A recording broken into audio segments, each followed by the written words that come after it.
Hello. रियाज ITI instruction में आप सभी का स्वागत है। तो मैं कुछ ऑब्जेक्टिव टाइप क्वेश्चन जो कि इलेक्ट्रिशियन के ट्रेड थ्योरी के जो स्टूडेंट्स हैं उसके लिए मैं बताने जा रहा हूं, आप लोग इसे नोट कर लें।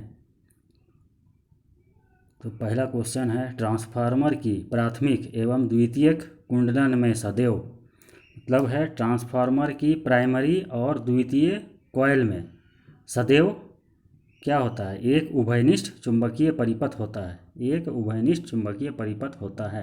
ट्रांसफार्मर की प्राइमरी एवं सेकेंडरी कॉइल में सदैव एक उभयनिष्ठ चुंबकीय परिपथ होता है। दूसरा, परिभाषा के अनुसार अपचायक ट्रांसफार्मर वह है जिसकी द्वितीय कुंडलन, मतलब परिभाषा के अनुसार अपचायक ट्रांसफार्मर वह है जिसकी सेकेंडरी कॉइल में आंसर है प्राथमिक कुंडलन, मतलब प्राइमरी कॉइल की अपेक्षा कम लपेट होती है।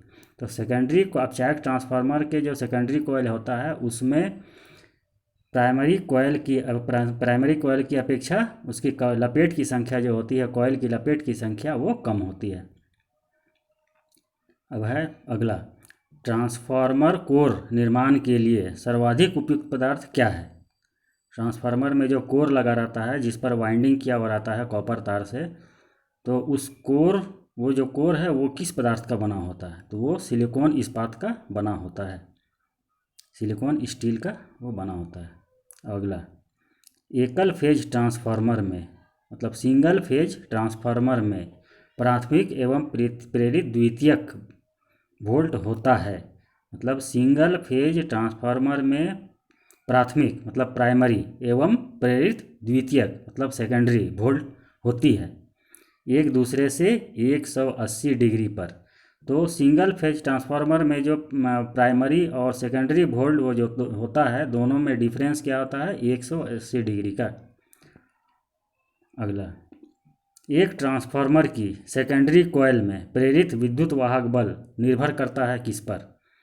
तो एक ट्रांसफार्मर की सेकेंडरी कॉइल में विद्युत वाहक बल जो निर्भर करता है वो लपेट की संख्या पर निर्भर करता है।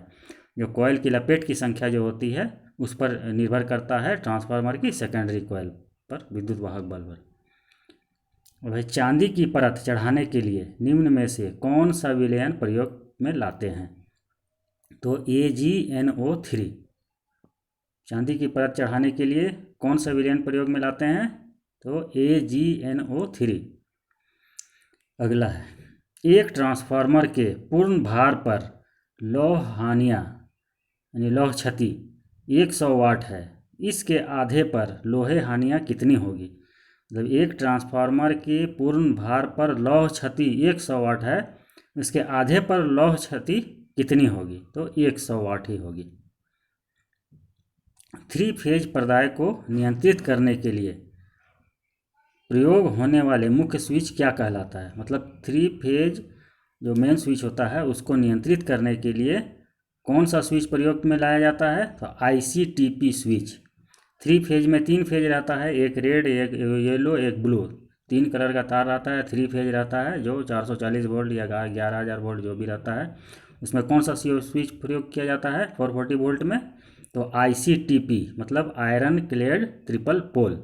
ये आयरन क्लेड ट्रिपल पोल जो स्विच होता है वो 3 फेज सप्लाई को कंट्रोल करता है, ऑन ऑफ करता है। अगला, स्टेयर केस वायरिंग में इस्तेमाल किए जाने वाला स्विच कौन सा होता है। स्टेयर केस वायरिंग मतलब सीढ़ी के वायरिंग, सीढ़ी में जो वायरिंग होता है उसे स्टेयर केस वायरिंग कहते हैं। उसमें जो इस्तेमाल होता है स्विच, यानी जो प्रयोग किया जाता है जो स्विच का, वो स्विच कौन सा स्विच कहलाता है, तो टू वे स्विच कहलाता है। उसमें 3 पॉइंट रहता है, उसमें 3 तार लगता है। तो सीढ़ी के वायरिंग में कौन सा स्विच का प्रयोग किया जाता है, 2 वे स्विच का। अगला, धातु चादर में सीधे कट लगाने के लिए किसका प्रयोग किया जाता है।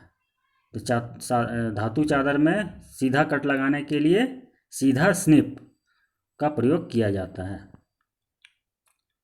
निम्नलिखित में से कौन सी युक्ति स्विच की तरह कार्य नहीं कर सकता है, तो ट्रांसफार्मर जो है स्विच की तरह कार्य नहीं कर सकता है।